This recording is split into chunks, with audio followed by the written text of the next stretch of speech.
తెలుగు ప్రజలు వారి ప్రాంతీయ మాండలికాల్లో మాట్లాడుకునేంత సులభంగా తమ పరిసరాల్లో దొరికే మొక్కల నుంచి, ఇంట్లో వాడే ఆహార దినుసులు, సుగంధ ద్రవ్యాల నుంచి మందుల్ని తయారు చేసుకోగలరు. తల్లి చెయ్యని వేలు ఉల్లి చేస్తుంది. మందు లేని వ్యాధికి పెన్నేరు మందు, పొన్నగంటి పోయిన కళ్ళుచ్చు వంటి సామెతలు ఈ వైద్య సౌలభ్యాన్ని నిర్ధారిస్తాయి.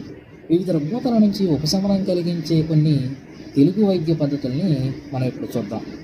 పిప్పళ్ళ చూర్ణం, బెల్లం, శొంఠి పొడి, బెల్లం, కాల్చిన కరక్కాయ పిచ్చిన పొడి, బెల్లం, వీటిలో ఏ ఒక్కదాన్నైనా గోళీకాయ ప్రమాణంలో వారం రోజుల పాటు 3 పూటలా తీసుకుంటే అజీర్ణ వ్యాధి తగ్గుతుంది.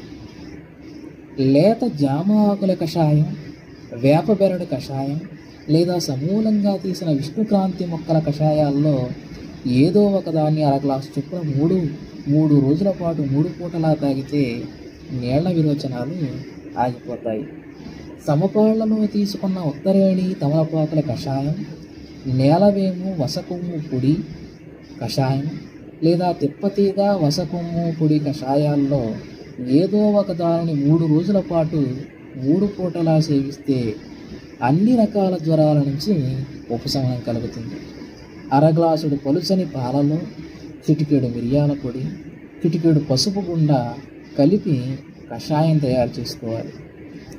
దీన్ని 3 రోజుల పాటు 3 పూటలా సేవిస్తూనే కాల్చిన కరక్కాయ పిచ్చుల్ని బుగ్గ కింద పెట్టుకొని కప్పరిస్తూ ఉంటే జలుబు దగ్గుల బాధ తీరుతుంది. అడవి ఉల్లి, ఉర్గేనియా ఇండిబా 10 మిరియం గింజల్ని 50 గ్రాముల నేతిలో వేసి ముద్ద చేయాలి. ఇందులో 3వ భాగాన్ని పాము కరిచిన వెంటనే తినిపించి మిగిలిన దాన్ని 2 భాగాలు చేసి 8 గంటల వ్యవధిలో మరో 2 సార్లు తినిపిస్తే విషం విరిగిపోతుంది.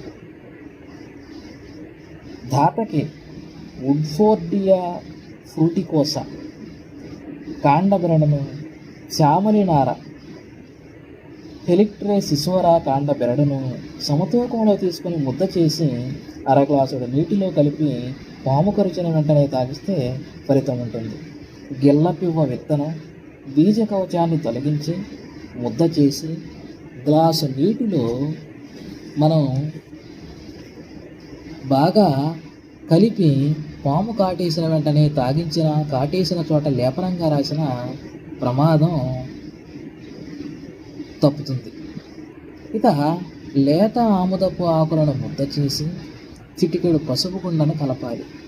దీన్ని 3 చెంచాల పెరుగుతో శనగ గింజ ప్రమాణంలో రోజుకొక్కసారి అంటే పొద్దున్నే 7 రోజుల పాటు సేవిస్తే పచ్చకామెర్ల నుంచి బయటపడవచ్చు. నేల ఉసిరి, ఫిలాంతస్ అమరస్ మొత్తం మొక్కను తీసుకొని ముద్ద చేయాలి. అందులో 20 గ్రాముల ముద్దను 3 చెంచాల పెరుగుతో కలిపి ఉదయం సాయంత్రం చొప్పున 7 రోజుల పాటు తీసుకున్నా కూడా ఫలితం ఉంటుంది. ఏగిస కాండ బెరడును ఆరబెట్టి పొడి చేయాలి. 50 గ్రాముల పొడిని 5 గ్లాసుల నీటిలో వేసి అర గ్లాసు నీళ్లు మిగిలేంత వరకు మరిగించాలి. అలా వచ్చిన కషాయాన్ని ఉదయం సాయంత్రం పూటల్లో 30 రోజుల పాటు తీసుకుంటే మధుమేహ వ్యాధిని అదుపులో ఉంచుకోవచ్చు. నల్లతీగ ఆకురసాన్ని 2 చెంచాల వంతున 20 రోజుల పాటు ఉదయం సాయంత్రం తాగిన, 2 చెంచాల తిప్పతీగ రసాన్ని 1 చెంచాడు తేనెతో కలిపి 1 నెల రోజులు ఉదయం పూట తీసుకున్న మధుమేహం తగ్గుతుంది. చెంచాడు పాతాళ గరడి వేరు పొడిని 3 రోజుల పాటు ఉదయం సాయంత్రం పూటల్లో తీసుకుంటే అధిక రక్తపోటు నుంచి ఉపశమనం లభిస్తుంది.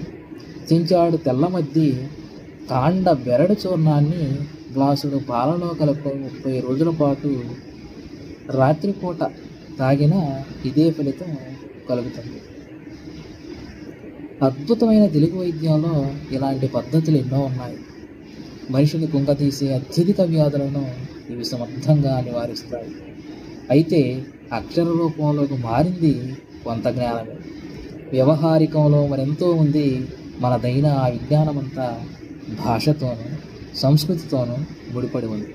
ఆ జ్ఞాన సంపదను ప్రోధి చేయాలి. అవసరమైన వాటికి ఆధునిక పరికరాలు శాస్త్రాలను ఉపయోగించి నిగ్గు తేల్చాలి. ఈ వైద్య విధానాలను కాపాడుకుంటూ భావితరాలకు అందజేయాల్సినటువంటి బాధ్యత కూడా మన మీద ఉంది.